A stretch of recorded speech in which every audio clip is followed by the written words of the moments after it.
নমস্কার। শুভ সন্ধ্যা। NISM National Institute of Securities Markets এর তরফ থেকে আমরা আপনাদের সবাইকে স্বাগত জানাচ্ছি। এনআইএসএম একটি শিক্ষা প্রতিষ্ঠান, যা SEBI Securities and Exchange Board of India দ্বারা প্রতিষ্ঠিত। এনআইএসএম সিকিউরিটিজ মার্কেটে মান উন্নয়ন এবং দক্ষতা বাড়াতে বিভিন্ন প্রশিক্ষণ, শিক্ষামূলক কার্যক্রম ও সার্টিফিকেশন পরিচালনা করে থাকে। এদের মধ্যে অন্যতম হচ্ছে আমাদের ইনভেস্টর এডুকেশন। গুরুত্বপূর্ণ একটি উদ্যোগ ইনভেস্টর এডুকেশনের মধ্যে, সেটা হচ্ছে classroom investor awareness programs are webinar. আজকে আমরা আপনাদের স্বাগত জানাচ্ছি বাংলা ভাষায় এই ইনভেস্টর ওয়েবিনারের তে। এখানে বাংলা ভাষা ছাড়াও অন্যান্য আঞ্চলিক ভাষায় যেমন হিন্দি, মারাঠি এটসেট্রা ভাষাতেও ওয়েবিনার আমরা আয়োজন করে থাকি। এছাড়াও এনআইএসএম বিভিন্ন সিএসআর প্রোগ্রামস এবং স্টুডেন্টদের জন্য, কলেজ স্টুডেন্টদের জন্য ন্যাশনাল ফিনান্সিয়াল লিটারেসি কুইজ আয়োজন করে থাকে, যেখানে আমাদের আন্ডারলাইন হচ্ছে যে আহ, যাতে স্টুডেন্টরা ডিফারেন্ট ফিনান্সিয়াল এডুকেশন নিয়ে নিজেদের আহ, বাড়াতে পারে ক্ষমতা। আহ, আজকে আমরা উপস্থিত হয়েছি আমাদের ইনভেস্টর এডুকেশন ওয়েবিনারের বিষয়, যা হলো পুঁজিবাজারে নিয়োগের মাধ্যমে আর্থিক ক্ষমতায়ন, ইকুইটি ও মিউচুয়াল ফান্ডের আলোকে। এই বিষয়ে বিস্তারিত আলোচনা করার জন্য আমাদের মধ্যে রয়েছেন বিশিষ্ট বক্তা ডক্টর রাম প্রহ্লাদ চৌধুরী, যিনি director, University of Calcutta, Calcutta Stock Exchange Centre for Excellence in Financial Markets, এবং professor in University of Calcutta commerce বিভাগের আহ, তে অধ্যাপক হিসাবে আছেন। ডক্টর চৌধুরী সেবি ও এনআইএসএম এর সাথে বিগত এক দশকের থেকেও বেশি দিন ধরে আমাদের সাথে যুক্ত আছেন। আজকে আমাদের এই সেশনে ইকুইটি এবং মিউচুয়াল ফান্ড বিনিয়োগের মূল ধারণা, তাদের সুফল, ঝুঁকি ও কিছু বাস্তব উদাহরণের সহিত আলোচনা আমরা করব, যাতে আপনারা বুঝতে পারেন কি করে ইকুইটি কিংবা মিউচুয়াল ফান্ড আপনাদের সম্পদ দের বৃদ্ধির তে হেল্প করতে পারে। অংশগ্রহণকারীদের ঝুঁকি মূল্যায়ন পদ্ধতি ও নিয়মানুবর্তী বিনিয়োগের সুফল বুঝতে পারার জন্য এই ইনভেস্টর এডুকেশন ওয়েবিনারটা আমরা আয়োজন করেছি। আশা করছি আজকের এই সেশন আপনাদের আর্থিক শিক্ষায় নতুন দিগন্ত খুলে এনে দেবে। এই নিয়েই আমি ডক্টর রাম প্রহ্লাদ চৌধুরী স্যারকে আমি আমি আমন্ত্রণ করছি। কাইন্ডলি স্যার, ধন্যবাদ। অনেক অনেক ধন্যবাদ শতাব্দী। খুব সুন্দর ভাবে তুমি বিষয়টাকে উপস্থাপিত করতে পেরেছো। আহ, আমি আশা করছি আমার কথাটি পরিষ্কারভাবে শোনা যাচ্ছে। হ্যাঁ স্যার। আচ্ছা, থ্যাংক ইউ শতাব্দী। তো যেরকম কি শতাব্দী একটু আগেই বলছিল, আমি যেটা হচ্ছে আপনাদেরকে দু একটি কথা এই ওয়েবিনারে প্রারম্ভে বলে নিতে চাই।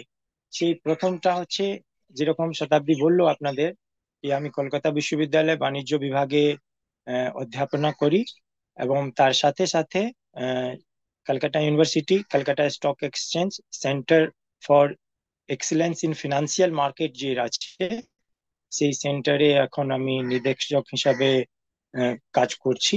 এবং সেবি এনআইএসএম এর সঙ্গেও নানান ভাবে আমি বিভিন্ন ভাবে যুক্ত আছি, ওনাদের সাহায্য করি, এবং তার থেকে আমাদেরও অনেকই পঠন পাঠন এবং বাজার সংক্রান্ত যে নতুন নতুন নিয়ম নীতি আসছে সেগুলো জানতে আমারও সুবিধা হয়। তো যেটা হচ্ছে এনআইএসএম একটি পাবলিক ট্রাস্ট, যেটা 2006 সালে securities and Exchange Board of India দ্বারা প্রতিষ্ঠিত হয়, যা ভারতের সিকিউরিটিজ বাজারের নিয়ন্ত্রকও বটে, আপনারা সবাই জানেন। এবং এই ইনস্টিটিউট সিকিউরিটিজ বাজারের মান বৃদ্ধির লক্ষ্যে বিভিন্ন স্তরে, হ্যাঁ, বিস্তৃত ক্ষমতা বিস্তার করার জন্য নানান ধরনের কর্মসূচি পরিচালনা করে থাকে।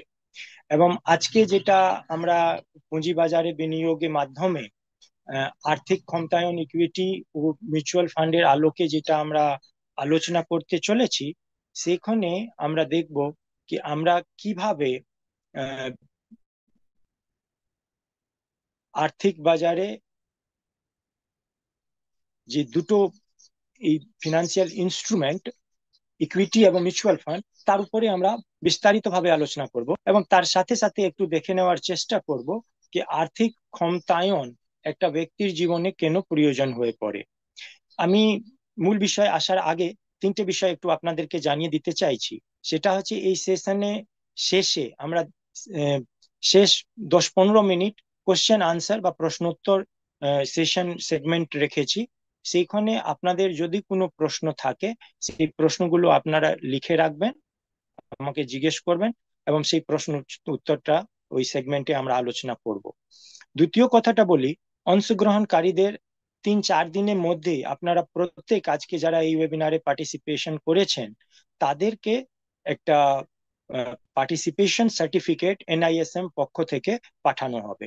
এবং তৃতীয় এবং শেষ কথা যেটা আপনাদের কাছে আমি সাঝা করতে চাই, সেটা হলো এই কি এই অধিবেশনের রেকর্ডিং এনআইএসএম এর অফিসিয়াল ইউটিউব চ্যানেল উপরে পাওয়া যাবে এবং যেটা আপনি যে কোনো সময় দেখতে পারেন, বন্ধু বান্ধব সঙ্গেও এটাকে শেয়ার করতে পারেন। আপনাদের বললি সদ্য অক্টোবর মাসে 5 তারিখ থেকে 12 তারিখে, যেটা হচ্ছে ইনভেস্টার্স উইক হিসেবে ওয়ার্ল্ড ওয়াইড আইএসকো পালন করেছে।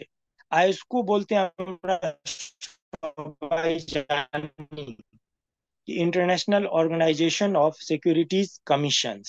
এবং যেরকম আমাদের ভারতবর্ষের মধ্যে সেবি আছে, যেরকম ইউএসএ তে সেক আছে, এরকম নানান দেশে নানান সিকিউরিটিজ মার্কেটটাকে রেগুলেট করার জন্য তাদের রেগুলেটর আছেন, সেই সমস্ত রেগুলেটরদের নিয়ে এবং এই যে আইএসকো সেই নানান কর্মসূচি করে থাকে।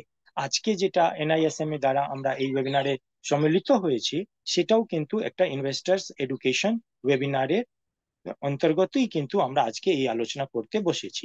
এবারে আমরা চলে আসছি সরাসরি আজকে মূল বিষয়, যেটি পুঁজিবাজারের বিনিয়োগের মাধ্যমে আর্থিক ক্ষমতায়ন।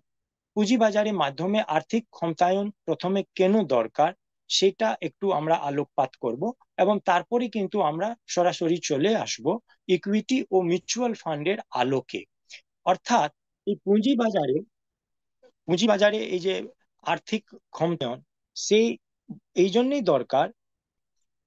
একটি ব্যক্তি তারা সারা জীবন ধরে যা উপার্জন করছেন, সেই টাকাগুলো তারা বিভিন্ন জায়গা বিনিয়োগ করছেন এবং এই যে বিভিন্ন জায়গা বিনিয়োগ করছেন, সেই টাকাটা একটা বিষয় আছে ইনফ্লেশন বলে, মুদ্রাস্ফীতি। সেই মুদ্রাস্ফীতি কারণে দেখা যাচ্ছে যে আপনি ওই টাকাটা যে হারে আপনার বাড়ছে, সেই হারে কিন্তু আপনি ওই উপরে রিটার্ন পাচ্ছেন না।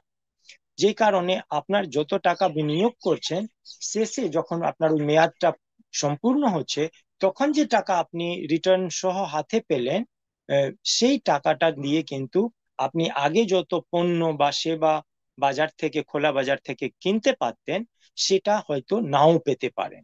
এই যে জায়গাটা, অর্থাৎ আমার টাকাটাকে আমি রাখছি, বুঝতে পারছি কি কিছু আমাদের ইনকাম হলো, আয় হলো, কিন্তু এই আয়টা যেভাবে বাজারে মুদ্রাস্ফীতিটা বেড়েছে, সেটাকে টেক্কা দেওয়ার জন্য যথেষ্ট নয়। এই জন্যে পুঁজিবাজারের যে চরিত্রটি বা যে বৈশিষ্ট্যগুলো, সেগুলো একটু জানার দরকার। পুঁজিবাজার হলো, দেখুন, একটি অর্থনৈতিক ব্যবস্থা, যেমন একটি জায়গা, সেখানে দীর্ঘমেয়াদী মূলধন, ইকুইটি অথবা ঋণ ভিত্তিক সম্পদগুলো কেনা বেচা হয়, যেটা আমরা বলে থাকি ডেপ্ট ইনস্ট্রুমেন্ট বা ইকুইটি ইনস্ট্রুমেন্ট। এবং সব থেকে মজার ব্যাপারটা হলো কি এই অর্থনৈতিক ব্যবস্থাতে, এই পুঁজি বাজারে একটি ব্যক্তি বা প্রতিষ্ঠান তার পুঁজি বাজারে গিয়ে বিনিয়োগ করতে পারে এবং এই যে আর্থিক সামর্থ্য বাড়বে তাতে, সেটা নির্ভর করছে যেই ব্যক্তি বিনিয়োগ করতে চলেছেন তার বোঝাপড়াটা কেমন আছে, জানার তার নলেজ বা জ্ঞান কতটা আছে পুঁজিবাজারের উপরে। দেখুন, রাস্তায় আমরা হাঁটি, রাস্তাতে আমরা যে কোনো রাস্তায় আমরা যখন পথ চলি, তখন নিশ্চয়ই ওই পথটাকে আমরা সাহায্য নিই নিজে গন্তব্যে পৌঁছানোর জন্য। কিন্তু এবারে পথে যদি আমি চোখ বন্ধ করে চলি, তাহলে দেখবেন অনেক গাড়িওয়ালা তারা কিন্তু রেকলেস ড্রাইভিং করে এবং সে এসে আপনাকে ধাক্কা মেরে দেবে। হয়তো তারও ক্ষয়ক্ষতি হবে, আপনারও ক্ষয়ক্ষতি হবে। ফলে পুঁজিবাজারে যখনই আপনি বিনিয়োগ করতে যাবেন, শুধু পুঁজি বাজার কেন, যে কোনো বাজারে যখনই আপনি কোনো ক্রয় বিক্রয় বা বিনিয়োগ বা যা কিছু করতে যাবেন, আপনাকে একটু সচেষ্ট হতে হবে, আপনাকে সচেতন থাকতে হবে, আপনাকে অ্যালার্ট থাকতে হবে। এবং সেই জন্যে পুঁজিবাজারের যে এই বৈশিষ্ট্য চরিত্রগুলো নিয়ে আমি কথাটা বলছিলাম, সেটা একটু জেনে নেওয়া দরকার। কারণ হচ্ছে যখন একটি প্রতিষ্ঠান বিনিয়োগ করে, তখন তাদের একটা এক্সপার্টাইজ অফ নলেজ থাকে, তাদের একটা প্রফেশনালিজম অফ ম্যানেজমেন্ট বলে একটি যে মানে ধরুন জ্ঞান, সেই জ্ঞানটা আছে। কিন্তু একজন ব্যক্তি যখন করেন, লেম্যান, যখন একটা একদম কি বলবো তৃণমূল স্তরে যখন একটি মানুষ যখন ইনভেস্ট করছেন, বিনিয়োগ করছেন, তখন তার এই পুঁজিবাজারে অতটা নিয়ম খুঁটিনাটি নাও জানা থাকতে পারে। ফলে বিনিয়োগকারীদের সঠিক জ্ঞান, তার দক্ষতা ও আচরণ অর্জন করে আত্মবিশ্বাসী ভাবে সম্পদ পরিচালনা করতে পারে, যাতে সেই ব্যবস্থাটা তাকে নিজেই নিতে হবে। এবং যদি এই ব্যবস্থাটা সেই ব্যক্তি বা সেই প্রতিষ্ঠান নিতে পারে, তাহলে সেই ব্যক্তির বা প্রতিষ্ঠানের আর্থিক ক্ষমতায়ন হবেই হবে, এটাতে কোনো দ্বিমত নয়। আর্থিক স্বচ্ছতা, যৌক্তিক সিদ্ধান্ত গ্রহণ এবং দীর্ঘমেয়াদে সম্পদ বাড়াতে এই বাজারে বিনিয়োগটা সবসময় সাহায্য করে। Next slide please. তো ইকুইটি বিনিয়োগের জন্য দেখবেন আমরা যে কি কথাটা আমরা বলছি, সে পুঁজিবাজারে দেখবেন সংজ্ঞাটা আমরা আগেই যেরকম একটু আপনাদেরকে বললাম, তার ছাড়াও আমরা একটু জেনে নেব কি স্টক মার্কেট, বন্ড মার্কেট আর মিউচুয়াল ফান্ড, এই কয়েকটি ইনস্ট্রুমেন্ট যেটা আজকে পুঁজিবাজারে নানান ধরনের ইনস্ট্রুমেন্ট নিয়ে আলোচনা হয় বা বিনিয়োগ করা সম্ভব।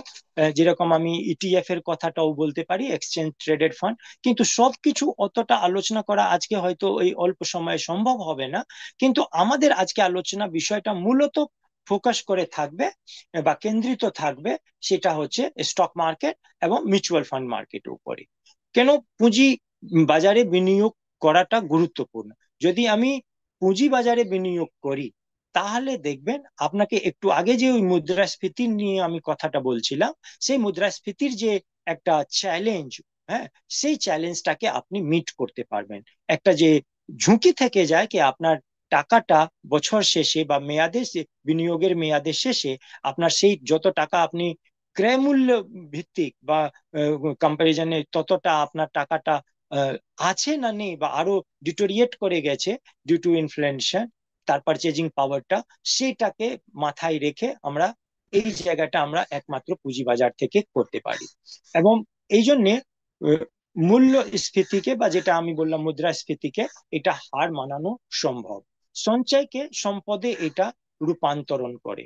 আপনি দেখবেন আমরা হয়তো টাকাটা অল্প অল্প করে সঞ্চিত করি, কিন্তু সেই সঞ্চিত অল্প টাকাটা নানান খাতে খরচ হয়ে যায়, যে অপ্রয়োজনীয় খরচ হয়ে যায়। সেই জন্য আমরা দেখুন বাচ্চা বেলাতে আমাদেরকে বাবা মাই বলতো कि बेटा पैसा पेड़ पे नहीं उगता है, पैसा के लिए परिश्रम करना पड़ता है। তো এখন কথাটা হচ্ছে যদি পয়সাটা খেটে উপার্জন করতে হয়, তাহলে সেই টাকার জন্য, সেই পয়সার জন্য কিন্তু আমাদেরকে যাতে ওই পয়সাটা আমি লুজ না করি, যাতে আমার ওইটা ক্ষয় না হয়, সেই নিশ্চিত করা দায়িত্বটাও আমাদেরকে নিতে হবে। এবং সেই দায়িত্বটা যদি আমরা নিয়ে নিই, তাহলে আমরা দেখব কি ভবিষ্যতের যে নিরাপত্তাটা সেটা নিশ্চিত হয়ে যাবে। এবং আর্থিক ক্ষমতায়নটা মানেটাই হলো কি আপনি কারো উপর নির্ভর না হয়ে নিজে যে আপনার চাহিদা আছে, নানান একটা ধরুন সভ্য সমাজে সভ্য মানুষ হিসেবে একটা যে ওইখানকার আঞ্চলিক সাংস্কৃতিক পরিচয় দিয়ে বসবাস করার জন্য যতটা সংসাধনের প্রয়োজন, সেই সংসাধন এবং সেই প্রয়োজনীয়তাটা যদি আমি মিট করিয়ে নিতে পারি নিজে থেকে আয় করে, তাহলে আমি বলবো কি আমি স্বনির্ভর হতে পেরেছি। কিন্তু ভবিষ্যতের জন্য পরিকল্পনাটাও আমাকে মাথায় রাখতে হবে, কারণ সে আজকে হয়তো আপনি অল্প টাকায় আপনি নিজে জীবন পরিচর্যাটা করে নিতে পারবেন, কিন্তু কিছুদিন পরে যখন আপনার আরো দরকার পড়বে তখন সেটা নাও হতে পারে।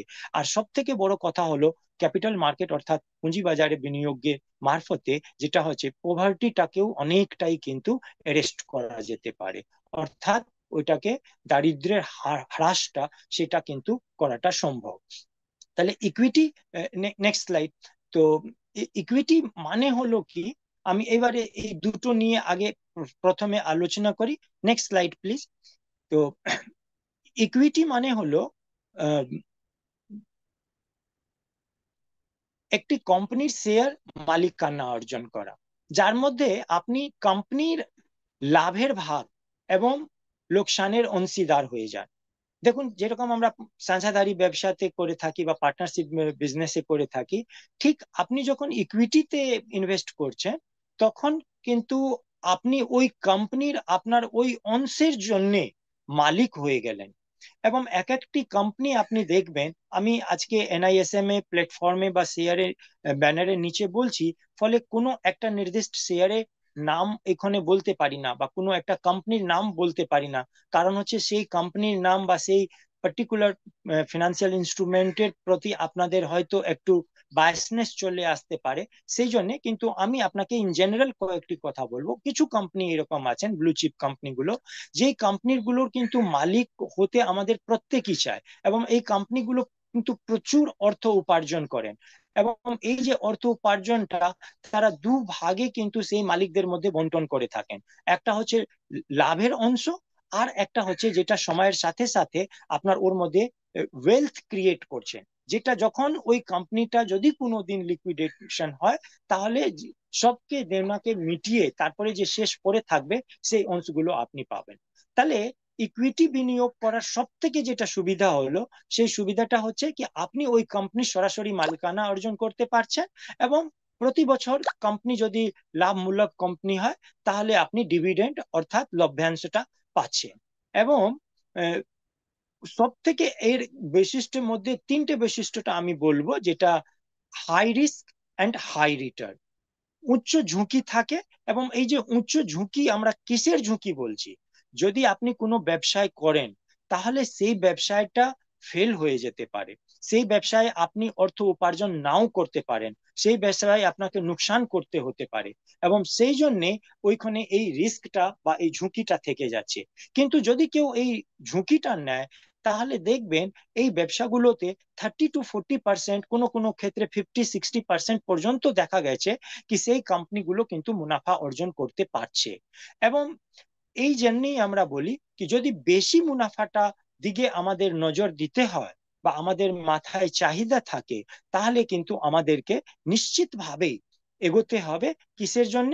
এগোতে হবে হাই রিস্কের দিকে। কিন্তু হাই রিস্ক নেবার টলারেন্সটা যেটা বা যে বলুন ধরুন তাদের যে ক্ষমতা, সেই সব ব্যক্তির নাও থাকতে পারে। ফলে আপনি কতটা রিস্ক টলারেট করছেন তার উপর নির্ভর করে আপনাকে এটা বিষয়টা ঠিক করতে হবে। আর সব থেকে বড় মজার বিষয় হলো কি যখনই আপনি ইকুইটিতে ইনভেস্ট করবেন, লং টার্ম বিনিয়োগ করলে আপনার বেশি লাভজনক হবেই হবে, এটা নিশ্চিত আছে। কিন্তু ওই যে প্রথমে আমি আজকে শুরুতেই আপনাদেরকে বলেছি, যে কোনো পথ আমরা বাঁচি, যদি আপনি রেল লাইন ধরেও হাঁটেন, তাহলেও আপনাকে দেখতে হবে কি রেলটা কেমন, রেল আমার সামনে ট্র্যাক দিয়ে আসছে না তো। ফলে সবসময় চোখ কান খোলা রেখে তারপরে আপনাকে গন্তব্যের দিকে এগোতে হবে। ফলে লং টার্মে ইনভেস্ট করলেন, অথচ দেখছেন সেই কোম্পানি বছর পর বছর নুকসান করছে, লস করছে, তাহলে ওই ধরনের কোম্পানিতে বেশি দিন মালিকানা রেখেও কোনো লাভ নেই, আপনার যে পুঁজি সেই পুঁজিটা ক্ষয় হবে। আর তৃতীয় বৈশিষ্ট্য হলো লাভ্যাংশ এবং ক্যাপিটাল গেইন, যে কথাটা আপনাকে বললাম, ওয়েলথ ম্যাক্সিমাইজেশন। আপনি দেখবেন যদি 4 বছর 5 বছরে আপনি রাখেন, আপনাকে এইখানে প্রথমে আমি 1 মিনিট জাস্ট আপনাদের সময় নেব সেটা একটি মন্তব্য করার জন্য। দেখবেন ইকুইটি মার্কেটে যতই আমরা ইনভেস্ট করি, হয়তো একটু রিস্ক অনেক বেশি আছে সেখানে, এটাকে আপনি দেখবেন রেড ইঙ্কে আমি হাইলাইটও করেছি হাই রিস্ক।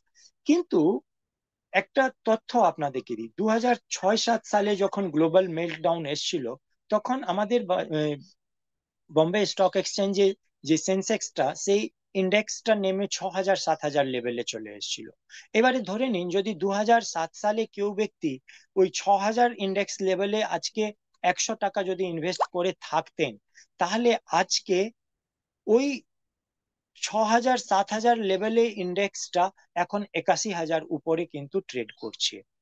তেমনি আপনি দেখবেন এই ধরনের যে একটা ডিপ ক্রাইসিস যখনই কোনো দেশেই আসে, তার প্রভাবটা কিন্তু পুঁজি বাজারে পড়ে, এবং যখনই পুঁজি বাজারে পড়বে তখন ইকুইটি বাজারেও কিন্তু তার প্রভাবটা পড়বেই পড়বে। এবং সেই জন্যে দেখবেন 2020-তে যখন করোনা এলো, তখন করোনা কালেও কিন্তু আমাদের সেন্সেক্সটা অনেক হাই লেভেলে ছিল, সেইখান থেকে নেমে আমরা দেখলাম 21-22 হাজার লেভেলে চলে এলো। কিন্তু যদি আপনি আবার ওই যেটা আমি বললাম 2007 সালে যদি আপনি 100 টাকা ইনভেস্ট করতেন, তাহলে আজকে কমপক্ষে 13-14 গুণ আপনার টাকাটা হয়ে যেত। তেমনি যদি আপনি অত দূর না যেতে চান, আপনি সদ্য করোনা পিরিয়ড গেছে, আপনি দেখবেন 2000 সালে যদি 22,000 23,000 লেভেলে যদি আপনি 100 টাকা ইনভেস্ট করে থাকতেন ইকুইটি শেয়ার মার্কেটে, তাহলে আজকে কিন্তু সেটা 4 গুণ হয়ে যেত। এইটাতে অবধারিত সত্য। এবং এই যে আপ ডাউনস, এইটা কিন্তু সব সময় লেগেই আছে। কারণ হচ্ছে এইটা মানুষ দ্বারাই তো নির্মিত। মানুষের জীবনে এই আপ ডাউনসটা যেরকম থাকে, এটাও বাজারের একটা ন্যাচারাল পার্ট। তবে কিছু শর্ট টার্ম কারেকশন হয় আর কিছু লং টার্ম কারেকশন হয়, এবং কোনো কোনো সময় দেখবেন সেটা অস্বাভাবিক, আনপ্রেসিডেন্টেড, আন এস্টিমেটেড, বা উইদাউট এনি ফরকাস্টিং, আমাদের কোনো ওর ভবিষ্যবাণী করা হয় না, কিন্তু হঠাৎই চলে আসে, তখন আমরা এটা কিভাবে করব। তাহলে এর সুবিধা হচ্ছে যেটা আমি আপনাকে বললাম, ওই কারণে কি এটা কিন্তু বুঝে করতে হবে। ধরুন আপনার কাছে টাকা আছে, কিন্তু আপনি টাকা দিয়ে গাড়ি কিনতে পারবেন, কিন্তু যদি গাড়ি না চালাতে জানেন, তাহলে কি আপনি ড্রাইভ করতে যাবেন? তেমনি ইকুইটি হলো বা মিউচুয়াল ফান্ড হলো, বা আপনি যে কোনো ধরনের বিনিয়োগ করতে যান, ধরুন না আমি আপনাকে আরো একটা সহজ উদাহরণ দিই। যে ব্যক্তি নিরক্ষর, ইলিটারেট, যারা লেখাপড়া জানেন না, তারা তো এটাও জানেন না কি ফিক্সড ডিপোজিট কিভাবে করতে হয়, কিভাবে ফর্ম ফিল আপ করতে হয়, আমি যে সুদ নেব সেটা মাসে মাসে নেব, নাকি আমার যখন মেচিওর হবে তার সঙ্গে একসঙ্গে নেব। এই সবগুলো একজন ব্যক্তি ওনাকে বুঝিয়ে বলে, তখন তিনি টিপস ওই দিয়ে ফিক্সড ডিপোজিট করান। কিন্তু যারা আমরা লেখাপড়া জানি, তারা কিন্তু চট চট চট চট করে নিজেই করে নি। তেমনি ইকুইটি মার্কেট, মিউচুয়াল ফান্ড মার্কেটেও যদি আপনি সব নথি বা নটিখাটি যদি আপনি জেনে থাকবেন, তাহলে আপনি সহজে করে নিতে পারবেন। কিন্তু যদি না করা থাকে, তাহলে তো এটা করা সম্ভব নয়। সেই জন্য এই ঝুঁকিটা নেব কি নেব না, সেই বিষয়টার উপর নির্ভর করবে কি আমি কতটা জ্ঞান আমার উপার্জিত করতে পেরেছি, আমি কতটা জ্ঞান অর্জন করতে পেরেছি ইকুইটি মার্কেটে। এবং নেক্সট স্লাইড প্লিজ। তো ইকুইটি বিনিয়োগের জন্য যে ঝুঁকি নিয়ন্ত্রণ, সেটাতে আমি শেষ দুটো কথা খুব চট করে বলি। এইবারে আমি একটু আমার স্পিডটা বাড়াবো, কারণ সে আমাদেরকে সময়ের মধ্যে শেষ করতে হবে। ফলে শেয়ার বাজারে পরিবর্তনশীল আছে, দাম যেরকম আমি বললাম ওঠানামা করে, এবং ঝুঁকি তো প্রচুরই আছে, তাতে কোনো আহ, আহ, দ্বিমত নেই। এবারে কথাটা হলো, আমরা যখনই ইনভেস্ট করতে যাব তখন দীর্ঘমেয়াদী বিনিয়োগ করব, এবং কোন স্টকে আমি টাকাটা বিনিয়োগ করব সেই নির্বাচনটা আমাকে সঠিকভাবে করতে হবে। এবং তার সাথে সাথে শুধু আমি স্টকটা ঠিকভাবে চয়ন করেছি, কিন্তু মার্কেট পরিস্থিতিটা বা বাজারের পরিস্থিতিটা আমি ঠিক করে বিবেচনা করলাম না, তাহলে কিন্তু হবে না।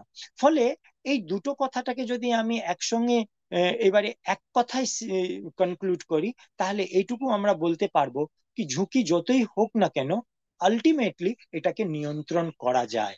Next slide please. তো এবারে আমি আপনাকে একটু মিউচুয়াল ফান্ডের কথাটা বলি। দেখুন, যেরকম ইকুইটি মার্কেটে আমি মালিকানা থেকে শুরু করে রিস্ক, হাই রিটার্ন, এই সমস্ত বিষয়গুলো বললাম, মিউচুয়াল ফান্ডেও কিন্তু বিনিয়োগটা সেটা এখানে কি হয় কি বিভিন্ন বিনিয়োগকারী অর্থ এক জায়গায় জড়ো করেন, এবং সেই একত্রিত বা যে পুল গঠন করা হয় ওই অর্থ দিয়ে, সেই দিয়ে বিভিন্ন শেয়ার বা বন্ডে বিনিয়োগ করা হয়। এবং এই পোর্টফোলিওটা যারা যে এমসি কোম্পানিগুলো করে থাকে, অফকোর্স তাদের একটা প্রফেশনাল ম্যানেজমেন্ট, একটা কম্পিটেন্সি থাকে, স্কিল থাকে, তারা এটা খুব ভালো করে বোঝেন। ওই যে ড্রাইভারের কথাটা বললাম, আহ, উনি কিন্তু খুব সুন্দর গাড়িটা চালাতে পারে। ফলে আমাদের যদি চালাতে হয়, তাহলে আইদার নিজে থেকে গাড়ি চালানোটা শিখে নেব। আর যদি না শিখতে শেখার সময় থাকে, না শেখার আমার আগ্রহ থাকে, তাহলে কিন্তু বাজারে ড্রাইভার ভাড়া পাওয়া যায়, অর্থাৎ ফিনান্সিয়াল অ্যাডভাইজাররা বাজারে পাওয়া যান, যাদের দেখবেন সেবি অনুমোদিত করে দিয়েছেন, সার্টিফিকেশন করে দিয়েছেন, তাদের কাছ থেকে আমরা এটা নেব। এবং সেটাও যদি না হয়, তখন আমরা এই মিউচুয়াল ফান্ড বিনিয়োগের পথটা বেছে নেব। এবারে ফান্ড ব্যবস্থাপক এখানে দেখবেন পোর্টফোলিওটা পরিচালনা করে, এবং মিউচুয়াল ফান্ডের বৈচিত্র্যটা, পেশাদার ব্যবস্থাপনা এবং সহজলভ্যতাটা, এইটা যেটা diversified fund, professional management and accessibility, কারণ যে এটা সহজে সব জায়গা কিন্তু আহ, উপলব্ধ আছে। ইকুইটি মিউচুয়াল ফান্ড মূলত কোম্পানির শেয়ার বিনিয়োগ করে থাকে, এবং সক্রিয় ফান্ডে যে দেখবেন ফান্ড ম্যানেজাররা বাজারকে বিশ্লেষণ করে। কিন্তু যারা নিষ্ক্রিয় থাকে তারা ফান্ড বাজার সূচককে অনুসরণ করে। সেন্সেক্স বাড়ছে, আচ্ছা তাহলে নিশ্চয়ই এটাও বাড়বে, না, এটা সবসময় হয় না। আপনাকে ওই পার্টিকুলার ইন্ডাস্ট্রি বা ওই পার্টিকুলার যে সেক্টরে আপনি ইনভেস্ট করছেন, যেই আপনার মিউচুয়াল ফান্ড আপনি কিনছেন, সেই মিউচুয়াল ফান্ডের কোন কোন কোম্পানিগুলোতে ডাইভার্সিফাইড করা আছে, তার পোর্টফোলিও কনস্ট্রাকশনটা কি আছে, এই বিভিন্ন বস্তুগুলো উপরে আপনাকে ধ্যান দিতে হবে। এবং মিউচুয়াল ফান্ডটা সাধারণত ওপেন এন্ডেড ফান্ড এবং ক্লোজ এন্ডেড ফান্ড থাকে। এইটাতে একটু জটিলতাতে যাওয়ার দরকার নেই, এইটুকু শুধু বুঝে রাখুন কি কিছু কিছু মিউচুয়াল ফান্ডে কি হয়, কি আপনি প্রথমে যেটা হচ্ছে যত টাকা দেবেন আপনি তার ন্যাভ ভ্যালু অনুযায়ী তত ইউনিটটা আপনি কিনতে পারবেন, যখন খুশি আপনি কিনতে পারবেন, যখন খুশি আপনি ওই বিক্রি করতে পারবেন।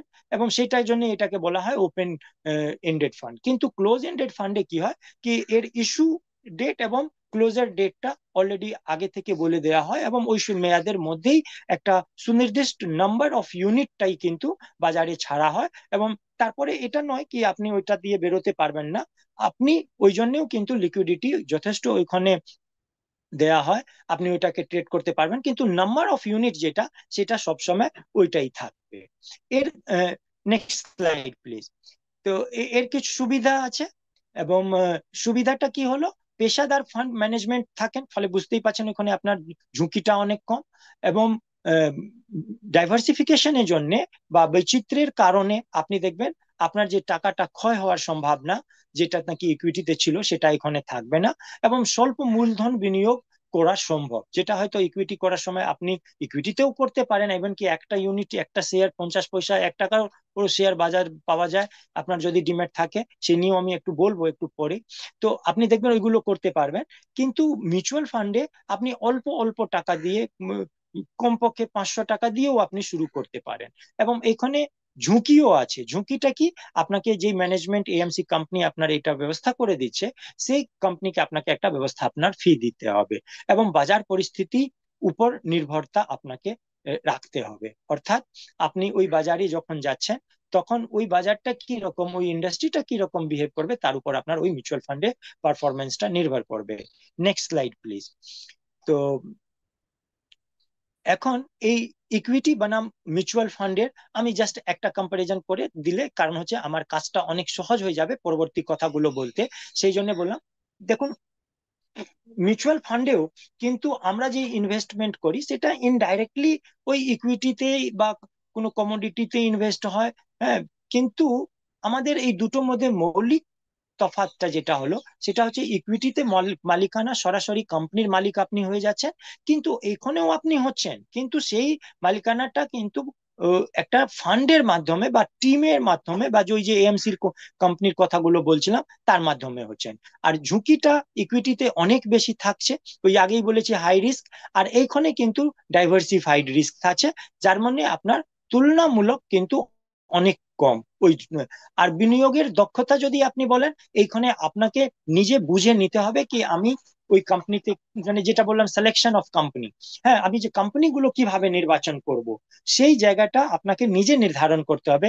আর এইখানে মিউচুয়াল ফান্ডে একটি সুবিধা হলো, এই নির্ণয়টা আপনাকে নিতে হবে না, আপনার হয়ে ওই এএমসি কোম্পানি বা ফান্ড ম্যানেজার এটা নির্ণয় নিয়ে নিচ্ছেন। এবং এইখানে ডাইভার্সিফিকেশন খুবই কম। আপনি ইকুইটি ইনভেস্টমেন্টে ধরুন একই ইন্ডাস্ট্রিতে যদি আপনি করছেন তাহলে হয়তো 10টা 20টা 100 200 কোম্পানি আছে, সেই কোম্পানির মধ্যে আপনি ডাইভার্সিফাই করবেন। কিন্তু যখন একটা কোম্পানিতে বিনিয়োগ করে দিলেন, তখন ওই কোম্পানি এবারে যা ব্যবসা করছে তার উপরই আপনাকে নির্ভর করে থাকতে হবে। কিন্তু তার কম্পারিজনে এখন মিউচুয়াল ফান্ডে কিন্তু ডাইভার্সিফিকেশনটা অনেক বেশি। এবং প্রবেশ সীমা যদি আপনি বলেন, তাহলে এখানে বিস্তারিত গবেষণা দরকার। আপনাকে ওই ড্রাইভিংটা জেনে নিতে হবে, না হলে আপনি ওই মার্কেটে ঢুকবেন এবং ওই ভিড় ভাড়া বাজার में एक्सीडेंट होना अवधारित है। তার মানে ওই যে একটা ক্রাউডেড জায়গা, সেই ক্রাউডেড জায়গা গিয়ে আপনি গাড়িটা ঠুকবেনই ঠুকবেন। সেই জন্যই বলছি, যখনই আমরা ইকুইটিতে ইনভেস্ট করব তার আগে ইকুইটিতে কিভাবে ইনভেস্ট করাটা দরকার সেইটা দরকার। সেই কাজটাই কিন্তু সেবি এবং এনআইএসএম বারবার করার চেষ্টা করছে। আফটার অল এটা হার্ড আর্ন মানি। যাতে, এবং দেখবেন সেবি এখন একটা প্রচার খুব করছে কি এই যারা ওই অপশন ট্রেডিং করেন, হ্যাঁ, তাদের 10 জনের মধ্যে প্রায় 9জনই কিন্তু টাকাটা লুজ করছেন। তো এই জায়গাগুলোতে, এবং যারা ইকুইটিতেও ইনভেস্ট করছেন এমন নয় কি তারা সবাই কিন্তু টাকা করছেন, এটা বলতে ভালো লাগে। দেখবেন ভালো গল্পগুলো সবাই শেয়ার করে, কিন্তু তার যে চোট খাওয়াটা, তার যে নুকসানটা, সেই নুকসানটা কিন্তু কেউ কাউকে বলে না, গোপনে রাখে। ফলে এই জায়গাগুলোর জন্যই আমি আপনাকে বললাম কি প্রবেশের কিছু যে ব্যারিয়ার আছে, সেই ব্যারিয়ার গুলোটাকে আমাদেরকে মাথায় রাখতে হবে। কিন্তু মিউচুয়াল ফান্ডের ক্ষেত্রে ছোট্ট অঙ্কে শুরু করা সম্ভব, এটাতে বেশি মাথা লাগানো দরকার নেই। Next slide please. এবারে দেখুন, আহ, আর্থিক ক্ষমতায়নটা বিনিয়োগের দ্বারা যেটা হচ্ছে, প্রথম কথা কি আর্থিক ক্ষমতায়নটা সম্ভব। কারণ হচ্ছে এটি আপনার আয় বৃদ্ধি করে এবং ভবিষ্যতের জন্য নিরাপত্তা গড়ে তোলে।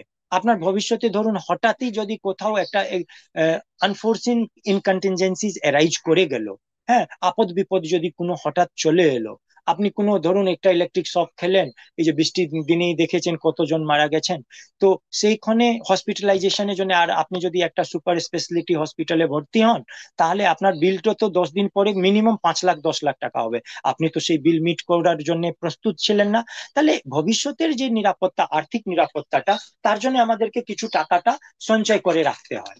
তো সেই জায়গাটার জন্য বিনিয়োগটা খুবই দরকার। তবে এখানে একটা জিনিস মাথায় রাখতে হবে কি যখনই আমি ভবিষ্যতের কথাটা বলবো, তখন সচেতনতা বৃদ্ধি এবং বাজেট পরিকল্পনা এবং ঝুঁকি আমি নিতে কতটা পারবো কি পারবো না, এবং দীর্ঘমেয়াদী আমার লক্ষ্যগুলো কি কি হবে, এবং অর্থনৈতিক নিরাপত্তার জন্য আমার কি কি সহজ উপায় আছে, এই বিভিন্ন বস্তু, বিভিন্ন দিকগুলো উপর আমাকে আলোচনা করতে হবে। এবং দেখুন, যখনই আমরা আর্থিক স্বাধীনতা বা ফিনান্সিয়াল ফ্রিডমের কথাটা বলি, তখন দেখবেন এই স্বনির্ভরতাটা অর্জনটা পার্টিকুলারলি ক্যাপিটাল মার্কেট ইনভেস্টমেন্টে দ্বারা সম্ভব। এবং এটা একটা খুবই কি বলবো ডেভেলপমেন্টাল টুল হিসেবে ব্যবহার করা হচ্ছে নারী এবং তরুণ বর্গের কাছে, বা যারা ক্ষুদ্র বিনিয়োগকারীদের আছেন তাদের সামনে। নারীদের জন্য তো ফিনান্সিয়াল ইনক্লুশন পরিকল্পনাটা আপনি নিশ্চয়ই জানেন কি নানান ভাবে এটা হচ্ছে।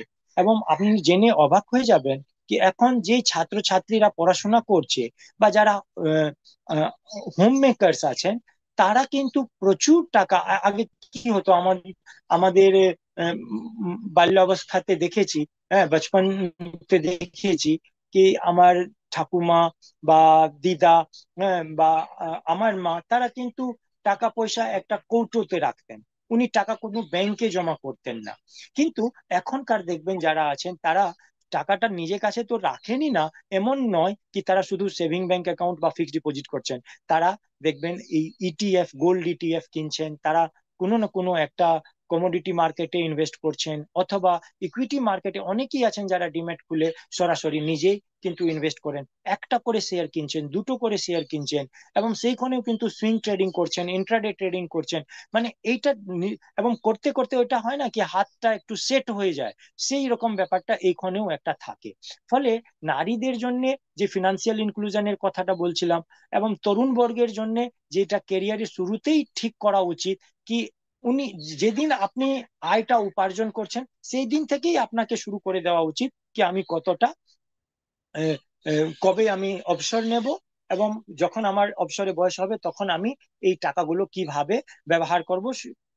তাতে আমার মানে অবসর নেওয়ার পরের যে পিরিয়ডটা, সেটা নিশ্চিন্তভাবে আমার কারো উপর নির্ভর না হয়ে আমি নিজে যে উপার্জিত এবং সংরক্ষিত টাকা আছে, সেই সঞ্চিত টাকা উপর দিয়ে কিন্তু আমার জীবনযাপনটা চালিয়ে যেতে পারবো। ফলে আর্থিক স্বাধীনতা অর্জনের জন্য পুঁজিবাজারের বিনিয়োগটা অপরিহার্য।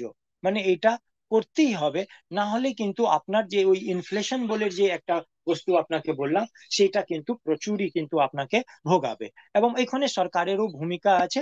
আমি সরকারের ভূমিকাটা খুব বেশি গেলাম না, এইটুকু বলে থেমে গেলাম কি নিয়ন্ত্রক সংস্থা এই জন্য সঠিকভাবে তদারকি করে থাকে এবং যে বিনিয়োগ শিক্ষা প্রোগ্রামগুলো সেটাও পরিচালনা করে থাকে। এই যে আজকেই আমরা এনআইএসএম দিয়ে এই ওয়েবিনারটা করছি, সেটা এই বিনিয়োগ শিক্ষা প্রোগ্রামে আন্ডারেই কিন্তু করছি। এরপরেই আমি, নেক্সট স্লাইড প্লিজ, বলছি আপনার সিকিউরিটিজ মার্কেট বিনিয়োগ এবং অভিযোগের প্রতিকার। এবং এই যে দেখুন, আপনি যদি ইকুইটি, আপনার আমি অতক্ষণ ধরে বললাম যে আপনারা বিনিয়োগ করতে পারবেন, কিন্তু কথাটা হচ্ছে আপনি করবেন কিভাবে। সব থেকে প্রথম যেটা হচ্ছে, সিকিউরিটিজ মার্কেটে বিনিয়োগ করার জন্য আপনার কেওয়াইসি কমপ্লায়েন্ট ব্যক্তি হতে হবে। আপনার ক্লায়েন্টকে জানুন, নো ইয়োর কাস্টমার, কেওয়াইসি ওইটাকে আমরা বলে থাকি সংক্ষিপ্তে, আপনারা অনেকেই জানেন হয়তো। এবং তার সাথে সাথে অন্য কিছু নথিপত্র যেরকম প্যান কার্ড, ব্যক্তিগত পরিচয়পত্র বা ঠিকানার প্রমাণ, এইগুলো আপনাকে দিতে হবে। এবং ইকুইটি বিনিয়োগ করার জন্য ডিম্যাট অ্যাকাউন্ট এবং ট্রেডিং অ্যাকাউন্ট প্রয়োজন পড়বেই। না হলে ধরুন আপনি ডিম্যাট অ্যাকাউন্ট করলেন, ডিম্যাট অ্যাকাউন্টই হলো যেখানে আপনি শুধু শেয়ার গুলো কিনে রাখলে, কিন্তু যদি আপনি খরিদ বিক্রি করতে চান, তার মধ্যে কি ওটাকে ট্রেডিং যদি করতে চান, তার জন্য আপনার একটা ট্রেডিং অ্যাকাউন্ট লাগবে। এবং মিউচুয়াল ফান্ডে বিনিয়োগের জন্য ডিম্যাটটা হলো ঐচ্ছিক, অর্থাৎ অপশনাল, আপনি করতেও পারেন, নাও করতে পারেন। এবং নিয়ন্ত্রক বা নিয়ন্ত্রক কর্তৃত্ব অনুমোদিত সংস্থার সাথে নিবন্ধন, যেমন কি আম্ফি বা স্টক এক্সচেঞ্জ বা সেবি, এই সব সংস্থা রেজিস্টার্ড আছে কিনা, বা রেজিস্টার্ড যে নিয়ন্ত্রক রেগুলেটর আছেন তাদের দ্বারা অনুমোদিত আছে কিনা, সেই জিনিসটাকে আমাকে রাখতে হবে। একটি কথা আপনাদের জানিয়ে রাখি কি, সেবি কমপ্লেন্টস রিড্রেসাল সিস্টেম, এটাকে আমরা স্কোর্স বলি, সেবি এটা করেছে। এবং ক্যাপিটাল মার্কেটে যদি আপনার কোনো মনে হয় জুয়া চুরি হয়েছে বা আপনার সঙ্গে কোনো ফ্রড হয়েছে, তাহলে আপনি এইখানে গিয়ে টোল ফ্রিতে আপনি ওয়েবসাইটে গেলে এখানে আপনি নিজে ডকেট নাম্বারটা ক্রিয়েট করে আপনি কমপ্লেনটা সাবমিট করতে পারবেন। এবং আপনার ওই কমপ্লেনটা কিভাবে প্রসেসড হচ্ছে আপনি নিজে দেখতেও পারবেন। সিমিলারলি watchoutiনভেস্টর্স.com বলে একটি ওয়েবসাইট আছে। আপনি যে কোনো কোম্পানি যখন চয়ন করছেন বা যেটা আপনি আপনার মনে হচ্ছে কি আমি এটা করব, সেই কোম্পানি সম্পর্কে একটু আপনি ওইখানে গিয়ে দেখে নিন কি ওই কোম্পানি আসলে কি কাজ করে, কি প্রোডাক্ট বা কি সার্ভিসটা রেন্ডার করে, বা কি প্রোডাক্টটা উৎপাদন করে, ওখানে বোর্ড অফ ডিরেক্টরস কে আছেন, তার গভর্নেন্স প্যাটার্নটা কি আছে, তার কোনো প্রিভিয়াস ফ্রড রেকর্ড আছে না নেই, এই সমস্ত জিনিসগুলো জানাটা দরকার। Next slide please. তো এবারে আমি আপনাকে একটা বাস্তব উদাহরণ দিয়ে বোঝাই যে একজন শিক্ষক বা কর্মী বা যে কেউ ব্যক্তি যিনি 10 বছর ধরে মিউচুয়াল ফান্ডে নিয়মিত ছোট্ট অঙ্কের টাকা বিনিয়োগ করে নিচ্ছেন, হ্যাঁ, এখন একটি ব্যবসা শুরু করতে পারে। আপনি দেখবেন, এই ধরুন আমি আপনাকে একটা কথা বলি, যে দুটো এক্সাম্পলটা আমরা অনেক জায়গায় গিয়ে এই কথাটা বলেছি কি, দুজন ব্যক্তি, সে যদি 25 বছর বয়সে চাকরিতে ঢুকছে, মাত্র 10 বছর যদি সে 50,000 টাকা করে একটা কোনো কম্পাউন্ডেড ইল্ড দেওয়ার মতন যে ফান্ড আছে, সেই ফান্ডে যদি ইনভেস্ট করে, তাহলে 25 থেকে 35 বছর মধ্যে তার 50,000 করে, অর্থাৎ 10 বছর আপনি কত টাকা জমাতে পারলে, মাত্র 5 লাখ টাকা। 50,000 গুণ 10 কেমন? তাহলে এই 5 লাখ টাকা আপনি যে বিনিয়োগ করলেন, আর এইটা করার পরে আপনি ছেড়ে দিন, ভুলে যান। তারপরে যখন আপনি 60 বছর হবেন, অর্থাৎ 25 থেকে 35, আবার 35 থেকে 60, অর্থাৎ আবার 25 বছর পরে আপনি দেখবেন নিয়ারলি 1 কোটি টাকা আপনি ওখান থেকে বাড়ি ফেরত পাবেন। এবং এইটাতে আপনি শুধু 1 কোটি টাকা বাড়ি নিয়ে গেলেন বলে কথা নয়। আপনি দেখবেন আপনাকে আরো 35 বছর থেকে 60 বছর অব্দি আপনি যা আয় করেছেন সব টাকাই কিন্তু আপনি নিজের উপর খরচা করে ফেলুন, আপনার কোনো সঞ্চয় করার প্রয়োজন নেই, কারণ যে আপনার your future is secure totally. ফলে আপনি যে আপনার যে স্ট্যান্ডার্ড অফ লিভিং, আপনার যে বসবাস করার যে গুণবত্তাটা, সেটা কিন্তু সাধারণ মানুষের তুলনা অনেক বেশি হবে, কারণ যে আপনি যত আয় করছেন পুরোটাই 100% আপনি লাইফস্টাইলে আপনি স্পেন্ড করছেন। অপরদিকে যদি আপনি দ্বিতীয় ব্যক্তির উদাহরণটা দেখুন, সেই ব্যক্তি 25 বছরেও চাকরি ঢুকলো কিন্তু 10 বছর সে ফুর্তি করে বেড়ালো, সে কিন্তু কোনো ইনভেস্টমেন্ট করলো না। কিন্তু 35 বছরে গিয়ে 10 বছর পরে তার বাবুর উপলব্ধি হলো এটা, কি না আমি তো কোনো ইনভেস্টমেন্ট করলাম না, তাহলে আমি একটু ইনভেস্টমেন্ট করি, না হলে আমার আপদ বিপদে কেউ পাশে দাঁড়াচ্ছে না, লোকজন আসছে না। এইবারে সেই ব্যক্তি 35 বছরে শুরু করছে এবং 60 বছর অব্দি প্রতি বছর 50,000 টাকা করে সেই প্রথম ব্যক্তি যেরকম করেছিল সেই রকমই দিয়ে যাচ্ছে। তাহলে এই ব্যক্তি 25 বছর ধরে কিন্তু বিনিয়োগ করেছে এবং 25 বছরে 12.5 লক্ষ টাকা তারকে ক্যাশ আউটফ্লো করতে হয়েছে। এবং আপনি শুনে অবাক হয়ে যাবেন কি এই ব্যক্তি যখন বাড়ি যাবেন তখন কিন্তু এই রিটায়ারমেন্টের সময় 60 বছর বয়সে তিনি কিন্তু 50 লাখ টাকাও নিয়ে যেতে পারবেন না, আর 40 লাখ বা সামথিং টাকা, এটা আপনি দেখবেন 10% কম্পাউন্ডিং করলে এইরকমই আসছে। তাহলে আমি কি কথাটা বলতে চাইছি, कि you should start investment early. কারণ যে এটা আমরা হিন্দিতে একটা খুব সুন্দর প্রবাদ আছে, जो जगता है जो सोता है वो खोता है, जो जगता है वो पाता है। তা আপনি early bird catches the worm, আমরা এই কথাটা বলি। ফলে আপনাদের এটা মাথায় রাখতে হবে কি আমাকে তারা এই যে যারা আজকে ছাত্রছাত্রী আছেন তাদের যদি পকেট স্পেন্ড থেকে আপনি পকেট মানি 100 টাকা পার ডে পাচ্ছেন, আপনি ওখান থেকে 5 টাকা পার ডে বাঁচান, 1 টাকা পার ডে বাঁচান। কিন্তু এই 1 টাকা বাঁচিয়ে যদি আপনি কোনো একটা শেয়ারে লাগিয়ে দিলেন, আপনি বুঝতে পারছেন আজ থেকে 20 বছর 25 বছর পরে সেটা আপনার কত হয়ে যাবে আমি কল্পনা করতে পারি না। ফলে এই পরামর্শগুলো আমি আপনাদেরকে এবারে খুব সংক্ষিপ্তে বলি কি বিনিয়োগ শুরু করুন ছোট্ট অঙ্কে এবং বিনিয়োগের আগে শিক্ষা নিন, শিখে নিন, শিক্ষা নিন এবং শিখে নিন। ঝুঁকি বুঝে সিদ্ধান্ত নিন আপনি কতটা ঝুঁকি নিতে পারবেন। বিনিয়োগের আগে নিজস্ব লক্ষ্যটা নির্ধারণ করুন কি আমি যে বিনিয়োগ করছি কিসের জন্য করছি। সময়সীমা নির্ধারণ করুন কি আপনার কবে টাকা দরকার। এবং আমি তো বরং আপনাকে এইরকম বলবো যে আপনার জীবনে কোন কোন বয়সে গিয়ে কত কত টাকা প্রয়োজন হবে এর একটা আপনি ট্রি স্ট্রাকচার বানিয়ে নিন এবং সেই সেই বুঝে আপনি শর্ট টার্ম লং টার্ম বা মিডিয়াম টার্মের জন্য আপনি এক একটা প্ল্যান করে নিন এবং সেই প্ল্যান অনুযায়ী আপনি টাকাটা ইনভেস্ট করুন। আবেগ নয়, যুক্তির ভিত্তিতে বিনিয়োগ করুন। এটা দেখবেন অমুক করেছে তমুক করেছে, আমার কাকু করেছে, আমার জেঠু করেছে, না কারো দিকে যাবেন না। আপনি নিজে বলুন কি আমি এটা করব কি করব না, আগে নিজে বুঝুন তারপরে করবেন। এবং ইকুইটি এবং মিউচুয়াল ফান্ড উভয়ের প্রাসঙ্গিক তথ্য, বাজার কৌশল এবং বর্তমান পূর্বাভাস বিবেচনা করুন। কি পূর্বাভাস এই জন্য বিবেচনা করুন কি শুধু আজকে সেন্সেক্স এই যে এখন ধরুন 81,000 82,000-এর কাছাকাছি সেন্সেক্স, 25,100 কাছাকাছি নিফটি, তো আপনি মনে হচ্ছে কি এখান থেকে আসবে, কিন্তু এখান থেকে আবার সেটা 20,000-ও হয়ে যেতে পারে নিফটি, আবার এই 80,000টা 70,000-ও চলে আসতে পারে সেন্সেক্স। ফলে এইটা আপনাকে নিজে বুঝতে হবে এবং এটা একটু আপনি ইকোনমিটাকে ওই কান্ট্রি ইকোনমিটাকে ওই ইন্ডাস্ট্রি ব্যবস্থাটাকে দেখলে এই পূর্বাভাসটা করা যায়। বাজেট কত খরচ করছেন এবং কত ঋণ নিচ্ছেন তার হিসাবটা রাখুন। এবং আহ, ধার করে কোনো সম্পত্তি এই, যদি হয়ে থাকে তার ব্যবস্থাটাও আপনাকে শিখতে হবে। Next slide please. তো যে এবং আপনি দেখবেন প্রতিটি বিনিয়োগের ঝুঁকির মূল্যায়নটা করেই আমরা ঝুঁকি মানে যে নিতে পারছি কি পারছি না সেটা যেরকম বুঝে আমরা ঠিক করব, তেমনি প্রয়োজনীয় ভিত্তিক বিনিয়োগের সিদ্ধান্তের জন্য আমি আপনাকে একটু আগেই বললাম। এবং এমন কোনো প্রকল্পে আপনি বিনিয়োগ করবেন না যেখানে আপনি যেটা বোঝেন না।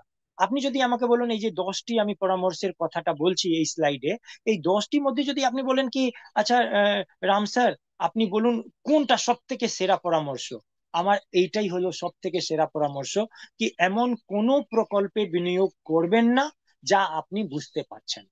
সে যেই হোক না কেন, আপনি জানেন কি এটা হয়ে যাবে, হয়তো আপনি চোখে দেখছেন কি এর হচ্ছে, তাও আপনি করবেন না, কারণ হচ্ছে ওটা কিভাবে হচ্ছে সেটা আপনি তো বুঝতে পারছেন না। ফলে আগে আপনাকে নিজে বুঝতে হবে, যেটা বুঝবেন সেটা করবেন, যেটা বুঝবেন না করতে যাবেন না। এবং এই কথাটাকেই আমি শুরু করেছিলাম কি ড্রাইভিংটা না জেনে দয়া করে স্টিয়ারিংটা আপনি নিজে হাতে নিতে যাবেন না। বিশ্বাসের উপর বিনিয়োগ কখনোই করবেন না, আমি বলছি বলে নয়, যে কেউ ব্যক্তি এটা করবেন। এবং প্রতিটি আয়ের উপর জড়িত হওয়া ট্যাক্সটা বিবেচনা করতে হবে। অস্বাভাবিক উচ্চ বা নিম্ন প্রদর্শিত যে কোনো কিছু ক্যাচ থাকে, আপনি দেখবেন ওই ক্যাচটাকে আমাকে ছাড়াতে হবে। এবং পণ্যটি ভালোভাবে বোঝার পরেই কিন্তু আমরা বিনিয়োগ করব। Next slide please. এবং এরপরেই কিন্তু আপনাদেরকে আমি বলেছি প্রশ্নোত্তরের জন্য আমরা এখানে 10 মিনিট 15 মিনিট আপনাদের যা থাকে সেটা রাখবো, এবং তারপরেই আমরা শেষ করব।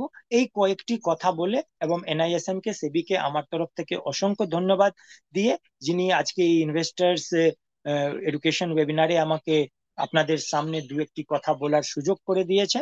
এবং এইবারে আপনাদের যদি কোনো প্রশ্ন থাকে তো সেই প্রশ্নের উত্তরে আমরা চলে যাব। তারপরে আমি শেষ মন্তব্য করে আমি আমার প্রোগ্রামটা শেষ করব। চ্যাট বক্সে একটা প্রশ্ন এসছে, আমি দেখি।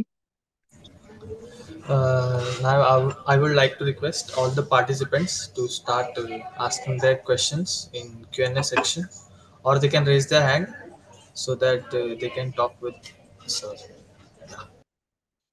Sir, we are watching a huge rise in gold price. Do you think any recession upcoming worldwide? ইয়া, খুব ভালো প্রশ্ন করেছেন। দেখুন, আমি আপনাকে বললাম, আমিও নিজের লোভটা বলার সময় সামলাতে পারিনি। আপনাকে বলি, আমি 10 দিন আগে গোল্ড ইটিএফ এবং সিলভার ইটিএফ, যেটাকে আমরা গোল্ড বীজ সিলভার বীজ গুলো, সেটা কিনেছি। 140 টাকা করেছিল সিলভার বীজ পার ইউনিট, এখন সেই দামটা প্রায় 173 টাকা। যেটা 90 টাকা করে গোল্ড বীজ ছিল সেটা এখন দাম প্রায় 107 টাকা। এই, আপনি বলুন এবারে কি কোথায় আপনি এক সপ্তাহ মধ্যে 12% 20% পাবেন? ছেড়ে দিন তার কথা, আরবিআই দ্বারা যেটা ইস্যু সভরেন গোল্ড বন্ড, এসজিবি যেটা আমরা বলে থাকি, সেই সভরেন গোল্ড বন্ডে দেখবেন আপনি এখন, আজ থেকে 3 বছর আগে তার ইস্যু প্রাইস ছিল 4,800, 5,300, 5,400, 6,000-এর মধ্যে ছিল।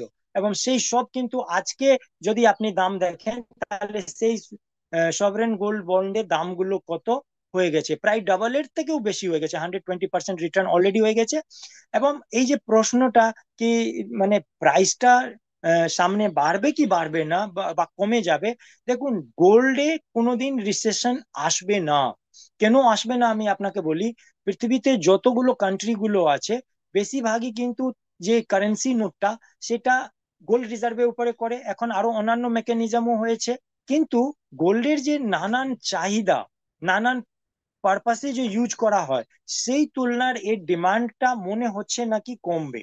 এবং এই যে গোল্ডের প্রাইসটা আপনি দেখবেন লাস্ট 6 মান্থ টু 1 ইয়ার সেটা অনেকটা অস্বাভাবিক ভাবে বেড়ে গেছে। এবং এই ট্রেন্ডটা এখনো কিন্তু এরকম বাজারে ইঙ্গিত দেখা যাচ্ছে না যে ভিত্তির উপরে বলা যেতে পারে কি কমে যাবে। যদি কারেকশন আসেও তাহলে সেই কারেকশনটা হবে খুবই স্বল্প মেয়াদী। এইটুকু আমি আপাতত বললাম।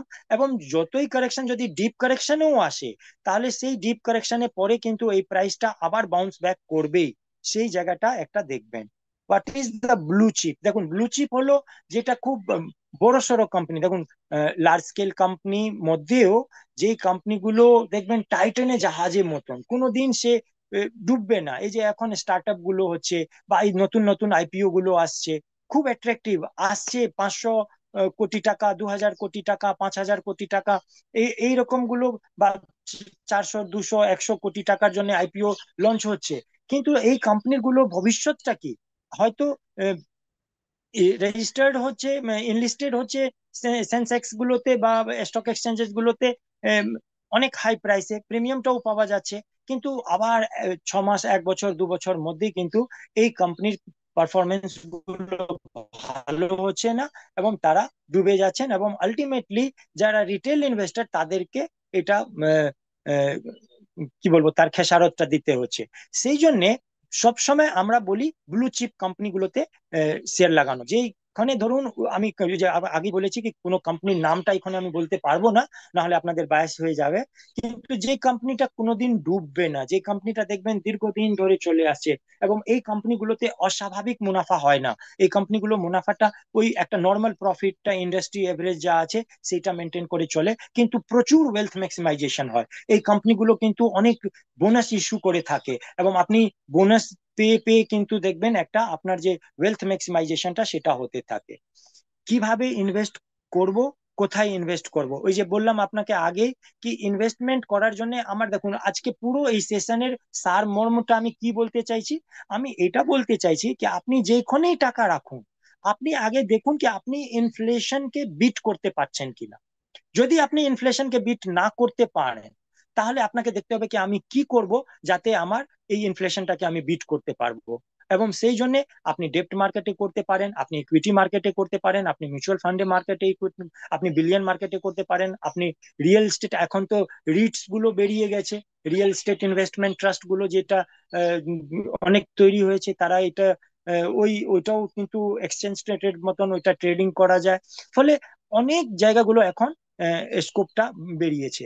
Sir, what are the most important points that we have must remember while choosing a stock? Yeah, এইটা খুব সুন্দর শায়ান মালিক প্রশ্ন করছেন। দেখুন, আমি আপনাকে বলি, যখন আপনি স্টকটা চুজ করবেন, ওই স্টকটার প্রথমে আপনি দেখবেন কি যে প্রমোটার, সেই প্রমোটারের কতটা শেয়ার আছে। 2 নম্বর হচ্ছে পাস্ট ফাইন্যান্সিয়াল পারফরমেন্স কি আছে।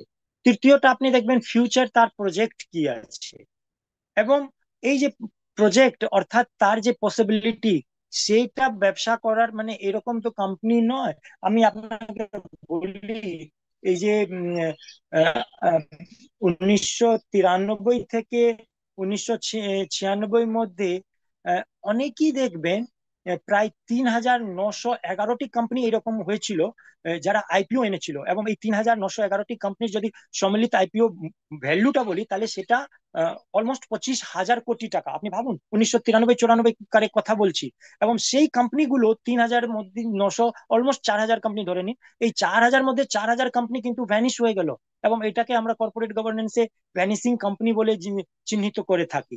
ফলে এই জিনিসগুলো যদি আগে থেকে দেখে নেওয়া হয়, শুধু হবে হবে বলে কোনো কথা নয়। আপনি দেখুন চোখের সামনে কি একটা, আচ্ছা আপনি যে কোম্পানিটা শেয়ার কিনতে যাচ্ছেন, আমি আপনাকে বলি সেই কোম্পানি প্রোডাক্টটা কি আপনি নিজে ব্যবহার করেন, সেটা আপনি দেখুন। এইটা যদি আপনি মনে হচ্ছে কি এই প্রোডাক্টের বিক্রি কোনোদিন বন্ধ হবে না, তাহলে সেই ধরনের কোম্পানিগুলো আপনি বাছাই করবেন। হয়তো সেই কোম্পানি আপনাকে 6 মাসে রিটার্ন ডাবল করে দেবে না, 3 গুণ করে দেবে না, বা 1 বছরে আপনাকে 10 গুণ 12 গুণ রিটার্ন দেবে না, কিন্তু আপনার যে পুঁজিটা, সেই মূলধনটা কিন্তু আসতে থাকবে। প্রশ্ন করছেন doctor Vinita Kumari. Thank you so much sir for the insightful session, you magnificently explained the market instrument. Thank you, Vinita, for your nice comment. It was not a question. And one more question is there. Oh no, few more question is there. When can I trade in the stock market? Sir, any time. আপনি কখন যখন খুশি আপনি trade করতে পারেন, সকাল 9:15 থেকে বিকেল 3:30 মধ্যে। তার জন্য যেটা ওই যে আপনাকে বললাম, সেই 3টে বস্তু আপনাকে থাকতে হবে: ডিম্যাট অ্যাকাউন্ট থাকতে হবে, ট্রেডিং অ্যাকাউন্ট থাকতে হবে। এখন 3 in 1 অ্যাকাউন্ট প্রায় সব ব্যাংকই দেয়, প্রাইভেট ও পাবলিক সেক্টর, সেই জায়গাগুলো থেকে যোগাযোগ করবেন। তবে আপনি আগে শিখে তারপরে করবেন, শুধু আমার কথাই করবেন না। Dear sir, it is better to invest in share rather than the invest in mutual fund? It depends. Chandan Naskar ji কে প্রশ্নের যে উত্তর উনি প্রশ্ন করছেন কি কোনটা ভালো, শেয়ারে সরাসরি ইনভেস্ট করব নাকি মিউচুয়াল ফান্ডে করব। দেখুন, আপনি যে মিউচুয়াল ফান্ডে ইনভেস্ট করছেন না, সেটা একটা এক্সপার্ট আছে ব্যক্তি, এবং সেই প্রফেশনাল ম্যানেজমেন্ট নিয়ে, তার এক্সপার্টাইজ নিয়ে তারা আলটিমেটলি সেই ইকুইটি মার্কেটেই কিন্তু ইনভেস্ট করবে। এবং আমি বলছি, আপনি যখন নিজে ইকুইটি মার্কেটে যাবেন, তাহলে আপনাকে এই জানতে হবে, এই জ্ঞানটা অর্জন করতে হবে, সে লেখাপড়া করেই হোক বা দেখে হোক, মানে শিখে বা ঠেকে। ঠেকে শিখতে হবে, বা শিখে আপনাকে আহ, আহ, এগোতে হবে। এই দুটো মধ্যে আপনাকে ঠিক করতে হবে। এবং আহ, অবশ্যই মানে আমি আপনাকে বললাম কি এটা কোনটা ভালো, যদি কেউ ব্যক্তি ইকুইটি মার্কেটটা দুর্দান্ত বোঝে, হ্যাঁ, সে ভালো রিড করতে পারে psychology of the company, corporate psychology বলে যে একটি কথা আছে, তার কথা আমি আপনাকে বললাম, তাহলে নিশ্চয়ই তাকে আমি অ্যাডভাইস করবো ইকুইটিতে যেতে, কারণ যে his risk tolerating capacity is much more higher, as well as he can earn a huge amount of return on their investment apart from maximizing their original sum of investment. কিন্তু এই জন্য আপনাকে এটাও মাথায় রাখতে হবে কি মিউচুয়াল ফান্ডটা আপনি বুঝুন না বুঝুন, যে ব্যক্তি আপনার পুরো ওইটা ব্যবহার করছেন সেই ব্যক্তি কিন্তু সহজে জানেন কি আমি কোথায় রাখলে এই টাকাটা উপার্জন হবে। কিন্তু কখনো কখনো দেখবেন মিউচুয়াল ফান্ডটাও কিন্তু নেগেটিভ রিটার্ন দিয়ে দেয়। সেটা কেন হচ্ছে এই জিনিসগুলো জানতে হবে। কিছুটা ম্যানেজমেন্টেরও ফেলিওর থাকে, আবার কিছু ওইখানেও কিন্তু তারা পোর্টফোলিওর মধ্যে যে বিভিন্ন কোম্পানির বা বিভিন্ন শেয়ার বা স্টক বা সিলেকশন করছেন ইনস্ট্রুমেন্ট গুলো, সেই জায়গাটা তার পুয়ার পারফরমেন্সের জন্য এই ঘটনা ঘটে থাকে। Sir, do you think Indian market good for investment or trading? Of course, there is no denial in this. আমি তো প্রথমেই বললাম আর্থিক ক্ষমতায়নের জন্য প্রথম কথা হচ্ছে ক্যাপিটাল মার্কেটটাকে আজকে আমরা নেগলেক্ট করতে পারি না, এবং ওই জন্যই তো কি আপনি স্টক এক্সচেঞ্জ বলুন, কি আপনি ক্যাপিটাল মার্কেট রেগুলেটর বলুন, এবং আজকে দেখুন শুধু সেবি বলে নয়, পৃথিবী জুড়ে এই যে অক্টোবর মাসে ফার্স্ট উইক আমরা প্রতি বছর এটা আমি দেখছি আইএসকো থেকে ইন্টারন্যাশনাল ইনভেস্টার্স অ্যাওয়ারনেস উইক পালন করা হয়। এটা এই সচেতনতাটাই তো বাড়ানোর জন্য। দেখুন হাওয়াই জাহাজে চড়লে অ্যাক্সিডেন্ট হয়, অস্বীকার করার নেই, সে রেলগাড়িতেও হয়, আপনি রাস্তায় হাঁটছেন তাতেও কিন্তু অ্যাক্সিডেন্ট হয়। তো তাতে তো আপনি কি বলবেন, রাস্তাটা চলাটা ছেড়ে দেবেন না। ফলে আপনি যদি আমাকে বলেন কি ইন্ডিয়ান মার্কেট কি গুড, হ্যাঁ দেখুন এই আপনাকে আমি একটা বলি, ইউএস ইকোনমিতে হল অফ সেম বলা হতো। আপনি যদি ইউএস ইকোনমিতে কম্পেয়ার, আমি ইউএস ইকোনমি থেকে তো ডেভেলপড ইকোনমি আর কিছু আপনি বলবেন না, সেই জন্য এই এক্সাম্পলটা দিচ্ছি।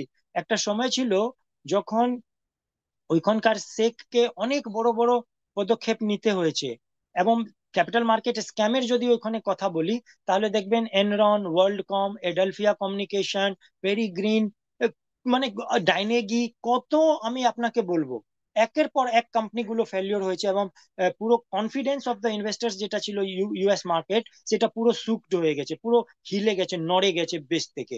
সেই তুলনায় আপনি দেখুন আজকে ইন্ডিয়ান ক্যাপিটাল মার্কেটে এফআইআই বা এই যে ফরেন ইনভেস্টমেন্ট এফডিআই গুলো কিন্তু প্রচুর টাকা উইথড্র করে নিচ্ছে, তারপরেও কিন্তু মার্কেটটা সাস্টেন করছে, তারপরেও মার্কেটটা কিন্তু আপরাইটে এগোচ্ছে।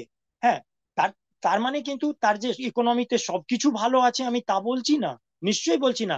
যেটা ভালো নেই সেটাকে আমাকে খারাপ বলতেই হবে, ভালোকে ভালো খারাপকে খারাপ বলতে হবে।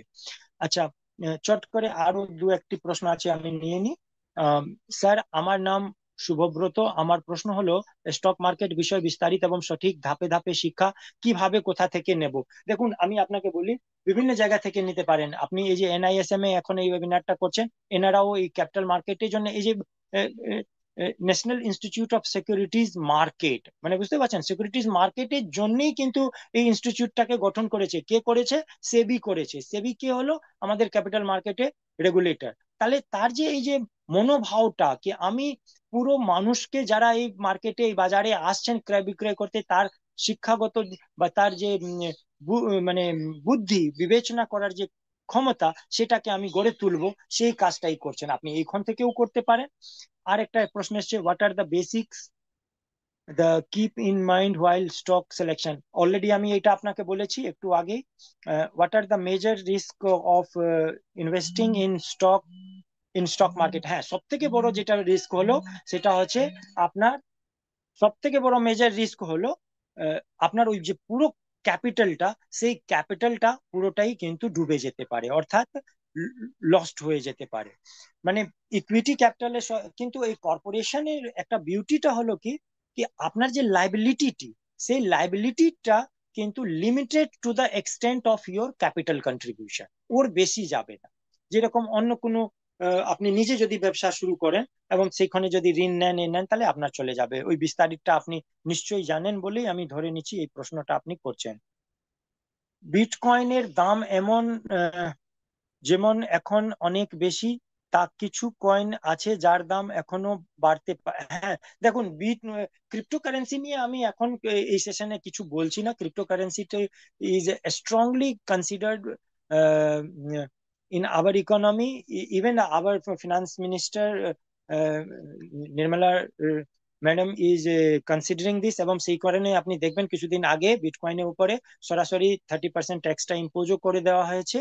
তো যেই কথাটা হলো, বিটকয়েনটা ও কিন্তু হাইলি ভোলাটাইল। ইকুইটি মার্কেটে যেরকম আপনাকে বললাম হাই রিস্ক হাই রিটার্ন, বিটকয়েনটাও তাই।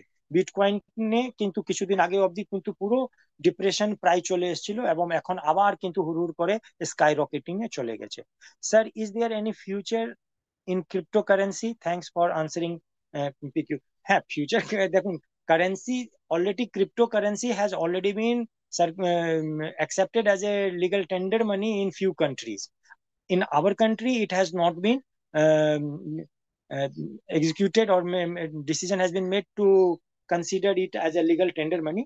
বাট হ্যাঁ, এটাকে অফকোর্স একটা ট্রেডিং বা একটা ইনভেস্টমেন্ট ইনস্ট্রুমেন্ট হিসেবে তো এখন আমাদের দেশে ব্যবহৃত হচ্ছেই, সেটাকে অস্বীকার করার কোনো জায়গা নেই। ঠিক। আচ্ছা, how to create a good portfolio, এটা খুব ভালো প্রশ্ন, এবং এটা সত্যি অনেক কিছু এটা বলা যায়। দেখুন, আপনি যেটা বুঝছেন, আপনি পোর্টফোলিওটা কোন নিরিখে বলছেন, সেটা ইকুইটি পোর্টফোলিও হতে পারে, মিউচুয়াল ফান্ড পোর্টফোলিও হতে পারে, দুটোকে মিক্স করে হতে পারে। সেটা আপনি যখন এই বাজারে নামবেন, জলে যখন নামবেন, আপনি নিজেই বুঝতে পারবেন কি আমি কত দূর অবধি সাঁতারটা কাটতে পারছি, এবং সেই অনুযায়ী আপনি করবেন। এখন ইনফ্যাক্ট মানে 5টা বেজে গেছে, তো মানে আমি খুব বেশি ডিটেলসে যেতেও পাচ্ছি না। Otherwise really I praise you to asking this question, how to create a good portfolio. Really, it is a not a question, rather I consider it is a topic to cover in a seminar. Thank you for your this good question raising in this forum. Sir, what are the most promising futuristic sector in India? Where দেখুন, আপনি অনেকগুলো sector আছে এখন, finance সেক্টরটাও আপনি নিতে পারেন। আমি আপনাকে বলি, ম্যানুফ্যাকচারিং এর মধ্যেও অনেকগুলো আছে। এই যে সিমেন্ট, ফার্মাসিউটিক্যাল, এইগুলো অতটা পারফর্ম করেনি, এখন সবাই বলছে ফার্মাটা অনেক ভালো আউট পারফর্ম করবে। সিমেন্টেও একটা বা ইভেন কি এফএমসিজি সেক্টরেও কিন্তু একটা বুম আমরা এক্সপেক্ট করছি। যেরকম আমরা বলতে মানে আমি তো নয়, এরা অনেকেই আছেন তারা বলছেন, অনেক প্রশ্নগুলো এসছে। সৌম্যমিত্রা বলছেন, which one would be better to invest in equity mutual fund or in-depth mutual fund? I want stable earning with moderate risk. দেখুন, এটা তো অনেকেই আছে মিউচুয়াল ফান্ডের মধ্যে, দেখবেন রিস্কি বন্ড থাকে, আবার লো রিস্ক বন্ড থাকে, মডারেট লেভেল থাকে। ফলে ওইখানে যেটা পোর্টফোলিওটা ক্রিয়েশন করা হয়, সেটা ওইভাবেই করা হয়। যদি আপনার বয়স কম থাকে, তাহলে 80% ইকুইটিতে গেলেন, 20% ডেপ্টে গেলেন, বা যদি একটু বয়স বেশি আছে, তাহলে 50-50 করলেন। আরো বয়স যদি বেশি আছে, আপনি রিটায়ারমেন্টের সম্মুখে, তখন আপনি হয়তো 60-40 বা 80-20 করলেন, 80 ডেপ্টে করলেন এবং 20 এটা করলেন। তবে এইটুকু বলি যে আপনি যেই অবস্থায় আছেন না কেন, মিনিমাম 10% আপনি যদি ইকুইটিতে ইনভেস্ট করেন, এবং সেই ডিসিশনটা যদি আপনি বুঝে সুঝে নেন, তাহলে এই 10% যা রিটার্ন আসবে, আমি আপনাকে গ্যারেন্টি দিয়ে বলতে পারছি, যদি আপনার পোর্টফোলিও এবং ইকুইটি কোম্পানি গুলো সিলেকশন যদি ঠিক থাকে, তাহলে over a long period of investment আপনার যে রিটার্ন আসবে, সেটা ওই 80% বা 90% ইনভেস্টমেন্টে প্রায় কাছাকাছি চলে আসবে। এইটা হচ্ছে power of the making investment in the equity capital. আচ্ছা, best way to diversify portfolio in the beginner level? I have already said this, Shushmit. The best way of diversifying your portfolio is you buy or construct your portfolio not only in equity, not only in mutual fund, but you should create a portfolio of different, um, not only instrument. You can stay invested in the real estate, Ritz বলে যেটা আসছে, আপনি gold বা billion মার্কেটে যেতে পারেন, ETF এ করতে পারেন, মিউচুয়াল ফান্ডে করতে পারেন, শেয়ার মার্কেটে করতে পারেন, এই সমস্ত জায়গাগুলোতে ফিজিক্যাল গোল্ড কিনতে পারেন। রাজা পাল, sir, if a blue chip company's share price is continuously decreasing, then what should? Good question, রাজা। এটা দেখুন, যদি বড় কোম্পানির যদি শেয়ারটা আপনি দেখছেন over a period of time কমেই যাচ্ছে, তাহলে তখন আপনাকে বলবো, যেহেতু আপনাকে ওই ড্রাইভিংটা শিখতে হবে, আপনাকে আর একটা কথা বলেছিলাম কি, বাজারে পরিবেশটাও আপনাকে কিন্তু জানতে হবে। তাহলে এই বাজারে পরিবেশটা হচ্ছে এই, কি ওই কোম্পানিটার দাম কেন কমছে, ওর রেভিনিউটা কেন কমছে, ওর ফিনান্সিয়াল রিপোর্টটাকে একটু স্ক্যান করতে হবে, ওর ফিউচারটাকে একটু বুঝতে হবে, ওর ব্যবসাটা ফেললোর দিক থেকে, কারণ যে আপনি তো ওই কোম্পানির মালিক, আপনার ব্যবসাটা কেন চলছে না সেই ভুল ত্রুটি খোঁজার দায়িত্বটা আপনার। আপনি একটা এজেন্টকে নিয়োগ করে দিলেন, এবং সেই যতই প্রফেশনাল ম্যানেজমেন্ট হোক না কেন, তারা তো আপনার কোম্পানিটাকে ম্যানেজ করছে। ফলে তার উপর যদি ছেড়ে দেন, তাহলে তো আপনার কোম্পানি ডুববেই। ফলে সেই ব্লু চিপ শেয়ার কোম্পানি গুলোটাকে ওই ফেলিওর রিজনে সার্চ করতে যেতে হবে, অর্থাৎ ইন্ট্রোস্পেকশনে যেতে হবে। এবং যদি কারণটা আপনি দেখেন কি we will overcome with this situation, তখন কিন্তু আপনি যেটা হচ্ছে আরো ওইটাকে এভারেজ করবেন, আদারওয়াইজ আপনি ওইখান থেকে এক্সিট করবেন। তখন আপনার লসটা মিনিমাম হবে, না হলে আপনার এই লসটা অনেক বেড়ে যাবে। আচ্ছা, Norin Sultana, how can a beginner choose the right type of mutual fund, equity, ডেপ্ট, হাইব্রিড? এই প্রশ্নগুলো নরিন আমি আগেই বলেছি। হ্যাঁ, কি যেটা হচ্ছে তোমার যে রিস্ক টলারেন্স ক্যাপাসিটি আছে। অনেক প্রশ্ন আছে, আমি দ্রুততার সঙ্গে নিচ্ছি। স্যার, ফান্ডামেন্টালস অ্যানালিসিস এর জন্য মেন মেন পয়েন্ট গুলো আনসার, সাব পয়েন্ট গুলো কি কি হবে? দেখুন, টেকনিক্যাল অ্যানালিসিস, ফান্ডামেন্টাল অ্যানালিসিস, এইসব গুলোর জন্য ভালো ভালো বই আছে। আপনি যতই বলুন চার্ট অ্যানালিসিস, আমি আপনাকে কি বললাম খুব লেম্যানস ল্যাঙ্গুয়েজ, যেহেতু ছাত্রছাত্রীরা ওইখানে অনেকই আছে, আমি আপনাকে বলছি আপনি ওই ধরনের কোম্পানি গুলো কিনবেন যে কোম্পানি সম্পর্কে আপনি সচেতন, যে কোম্পানিটা আপনি জানেন। দেখুন, আপনি যখন আমি পরামর্শগুলো বলছিলাম, ওই 10টা পয়েন্ট গুলো বললাম না, তার মধ্যে বললাম না একটি সেরা পয়েন্ট কি, যেটা আমি বুঝবো সেটা করব, যেটা বুঝবো না সেটা করব না। ফলে এইটাকে মাথায় রাখবেন। আপনার মনে আছে ওই যে তারে জমিন পর বলে একটা সিনেমা ছিল, এবং ওই আমির খান সে জিশানের বাবাকে বলছে চাইনিজ লেখা একটা খেলনার বা বাক্স পর কি চাইনিজটা আপনি পড়ুন, কি লেখা আছে কি লেখা আছে, বলছে এটা কি করে সম্ভব, আমি কি পড়তে পারি নাকি? তো সেই রকমই কথাটা হচ্ছে, যেটা আপনি জানেন না সেটা আপনি কি করে করবেন? ফলে আপনাকে এটা জেনে নিতে হবে। আহ, ও- এটা অনেকগুলো পথ আছে ফান্ডামেন্টাল অ্যানালিসিস এবং টেকনিক্যাল অ্যানালিসিস করার জন্য, সেগুলো একটু দেখতে হবে। Invest in AI based company in a near future is profitable. দেখো, এইটা এআই বেসড ফিচার, এটা কি আপনাকে গ্যারান্টি দেবে? AI is always AI. এআইটা এখন অনেক কিছু করছে, এআই রোবোটিক্স সার্জারি করছে, এআইটারই তো এক্সটেন্ডেড পার্ট হচ্ছে রোবোটিক্স। ফলে দেখুন, রোবোটিক্স যদিও সম্পূর্ণ আলাদা, এআই রোবোটিক্স এইসব গুলো, কিন্তু ধরুন এআই বেসড যে আপনার সাজেশনটা, আমি এইটুকু শুনেছি একটা সেমিনারের কথা আপনাদের সঙ্গে শেয়ার করি। আমাকে বলেছেন উনি 5টার মধ্যেই শেষ করতে, অলরেডি 8 মিনিট আমি বেশি নিয়েছি। কি এখন কিছু কিছু ডেভেলপড কান্ট্রি গুলোতে এইরকম টুল গুলো চলে এসছে, যেই টুলটা কিন্তু শেয়ার মার্কেটে ভোলাটিলিটিটাকে মোর দেন 95% অ্যাকুরেসি লেভেলে প্রিডিক্ট করতে পারে। তাহলে আপনি বুঝতেই পাচ্ছেন যে এই কারণেই কিন্তু অনেকেই অটোমেটেড ট্রেড করছেন। তারা ওই আপার লিমিট এবং লোয়ার লিমিটটা নিজে সেট করে দিচ্ছেন, অটো বাই হয়ে যাচ্ছে, অটো সেল হয়ে যাচ্ছে।